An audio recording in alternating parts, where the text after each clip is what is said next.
Hezbollah isn't just a risk to Israel. New intelligence warns the terror group could soon strike Americans. Defense experts agree Hezbollah has the ability to attack U.S. interests at home and abroad. National Security Correspondent Caitlin Burke reports. According to new data gathered by U.S. intelligence agencies, the risk of an assault by Hezbollah is rising alongside growing tensions in the region. Hezbollah is a very real threat to us here in the United States. Simone Ledeen, former Deputy Assistant Secretary of Defense for Mideast Policy, says the Iran-backed terror group has a longer reach than many others in the region. They have sleeper cells here in the U.S. in many cities across the country. This has been documented in multiple court cases.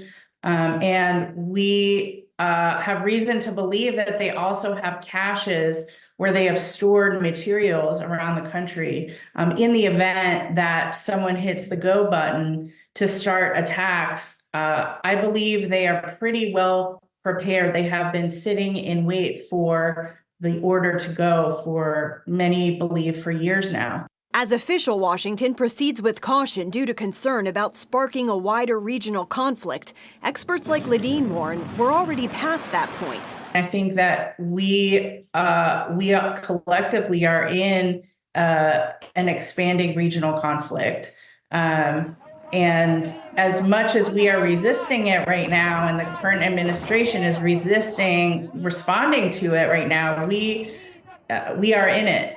We should be reconsidering our strategic objectives. What's our end game here? And how do we get from here to there? Because right now, here's not a good place for the United States to be. It is not in the U.S. interest to be sort of on the defense. Since the start of the war in Gaza, American troops in the Middle East have been attacked more than 160 times. We need to be aligning with our partners, the Israelis, the British, and some others, and maybe share some targeting packages and start executing some military operations to make sure that the Iranians, but also our other adversaries who are watching, so that they understand that a red line has been crossed, Americans have been killed, the disruption of global shipping is not something that we are willing to accept, and let's change the dynamic. Iran remains the common element between all of these players,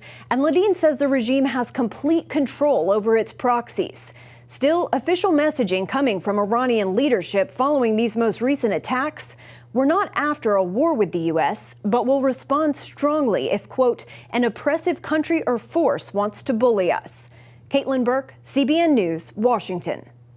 Keep in mind what they're saying on the streets, and whether that's in Ramallah or what the Houthis are saying.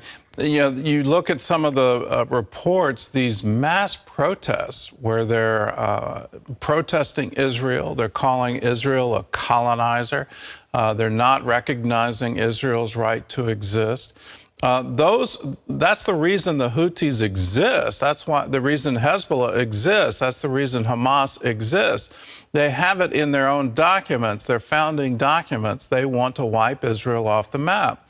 And that ideology has completely taken over them. They can't go against that, because in that they would be going against what their parents have taught them, what their grandparents have taught them. They have to adhere to that. We're fighting a war of ideology, and until that ideology changes, we're not going to see peace.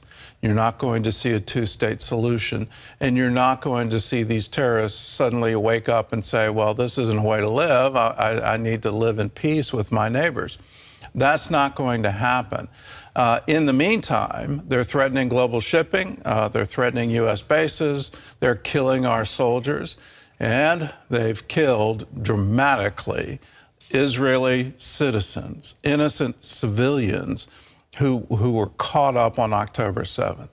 That is the end result of this ideology. We need to realize when somebody is saying from the river to the sea, what they're saying is October 7 again and again and again on a massive scale until every Jew is killed in Israel. We have to stand with Israel. We have to stand for what is right. And now more than ever, we need to pray that God would intervene. without him, I don't see a progress to peace anytime.